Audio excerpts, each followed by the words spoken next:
Hello friends, আমি আবার এসে গেছি। আমার ছেলের পরীক্ষা চলছে অ্যাকচুয়ালি। তো পড়াতে পড়াতে মাথা খারাপ হয়ে গেছে, তো বুঝতে পারছিলাম না কী করব। তাই একটু সেজে পেরে ভাবলাম কি একটু পিৎজা খেয়ে নেওয়া যাক। তো তারপর পিৎজাটা ঘরেই অ্যাকচুয়ালি অর্ডার করে নিলাম। আজকাল একটা পিৎজা খুব ট্রেন্ডে আছে, ওটা হলো ভলক্যানো পিৎজা।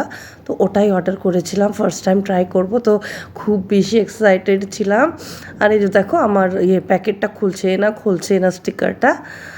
তো যাই হোক, কোনো মতে যুদ্ধ করে করে আমি এক হাত দিয়ে খুললাম এটা। আর এই যে দেখো কি ভালো লাগছে না দেখতে। খেতেও খুবই ভালো ছিল। আর এটা কিন্তু আমি বলবো কি, তুমি চিজ ব্রোস্ট রেগুলারটা নিলে পরে 300-এর আশপাশে আসে, আর তুমি এটা 300-এ মিডিয়াম সাইজে পেয়ে যাবে। তো আজকে থেকে তো আমি এখন ভলক্যানো পিৎজাই খাবো, আর চিজ ব্রোস্টে যাচ্ছি না। তথাপি চিজ ব্রোস্টটা একটু টেস্টি বেশি এটার থেকে, কিন্তু এটাও খুবই ভালো ছিল। এই যে দেখো আমি ট্রাই করছি ছাড়া করার।